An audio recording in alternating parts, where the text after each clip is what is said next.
कहो भैया बिरहा हम थी एकदम तो हम पैसा परी में बैठे थे भाई भूतपूर्व से पहले के मतलब पहले के तब कहो एको माला पर तस्वीर बनाई चढ़ा का फूल हमने चढ़ा के बैठ जाता ना यानी कि माटी दीवार के हो माला पर तस्वीर ना चढ़ा का ना यानी कि माटी दीवार के हो और हम लोगों के बीच में गार्जियन ने विवाह बड़ा प्यार बड़ा स्नेह है बड़ा प्यार बड़ा स्नेह श्रीमान वकील सिंह यादव जी दिया की ऐतिहासिक धराधाम से और हमारे गार्जियन बड़ा प्यार बड़ा दुलार बड़ा स्नेह है बापुरा की ऐतिहासिक धरती से गार्जियन आपका भी स्वागत अभिनंदन मंच के माध्यम से बड़ा प्यार बड़ा दुलार बड़ा स्नेह है तरी बात का समझ लेंगे जब जब आन पड़ी है देश के लिए 20 साल के नौजवानों ने देश के लिए कतार में लग करके प्राणों की आहुति देने का काम किया अंग्रेजों के सामने भी कसम उठाई कि साले तुम्हारे गोलियां खत्म हो जाएगी लेकिन सीने नहीं खत्म होंगे जितनी भी गोलियां दागनी हो इस कलेजे पे दागने का काम करो इतना पंच परमेश्वर कोई पंजाब प्रांत शेखपुरा पटियाला जिला का शेखपुरा गांव से कहानी ले बोल गई शेखपुरा गांव का रहे वाला एगो फौजी जो ने फौजी का नाम फौजी बिरजू सिंह सरदार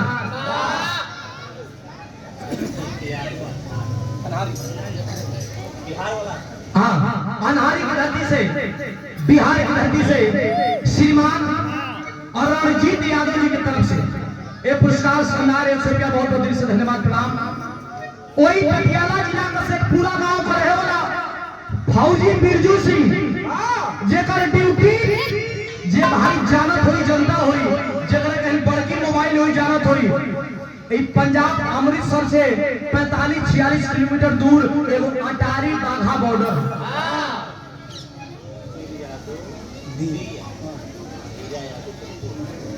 और आशीर्वाद दिया गया ये तो शुरू से ही आशीर्वाद रहता है जब मैं छोटा था इतना बड़ा अपने गोद में बैठा करके और पूरे बिहार भ्रमण कराने का काम किए आपका आशीर्वाद इस दास पे हमेशा सदैव बना रहता है कुशल व्यक्तित्व और कुशल राजनीति के धनी आदमी अभिभावक गार्जियन श्रीमान वकील सिंह यादव जी ऐतिहासिक धरती दिया की धरती से और बापुरा की ऐतिहासिक धरती से हमारे परम पूजनीय गार्जियन श्रीमान हीरा सिंह यादव जी बड़ा स्नेह बड़ा दुलार बड़ा प्यार रहता है और कार्यक्रम तक हम लोग सीमित नहीं है जो प्यार दुलार आप लोगों ने एक सामाजिक स्तर पे भी दिया है उसके लिए ये दास ताज जिंदगी आप लोगों का शुक्रगुजार रहेगा बहुत दिल से धन्यवाद प्रणाम करते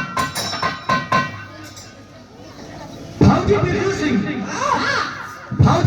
सिंह अटारी बाघा बॉर्डर पे ड्यूटी करते रहे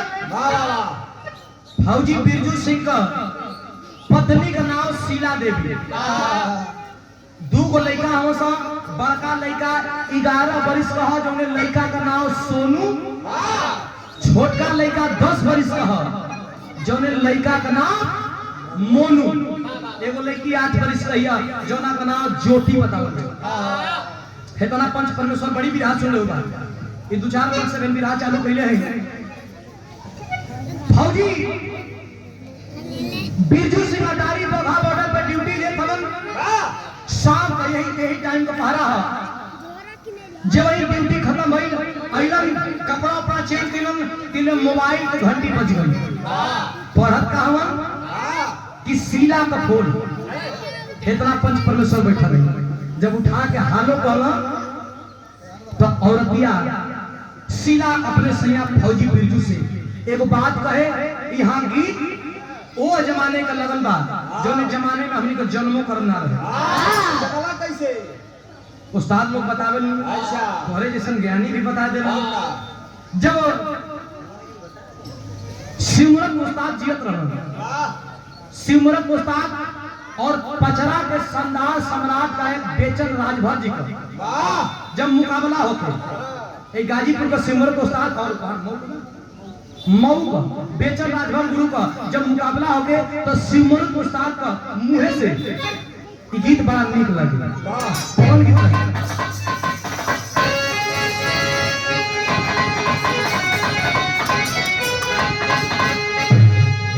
यह गुलाबी गुलाबी मौसम, और यही गुलाबी मौसम का गीत हो। ये गीत आज भी पुराना है। आजकल तो गीत आवत था, चल जाता, लेकिन ये गीत पुराना है।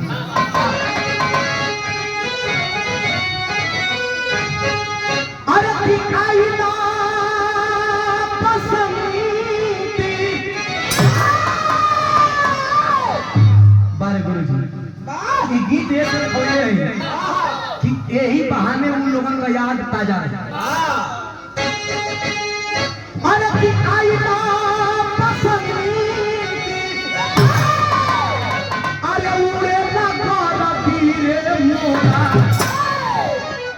मोरा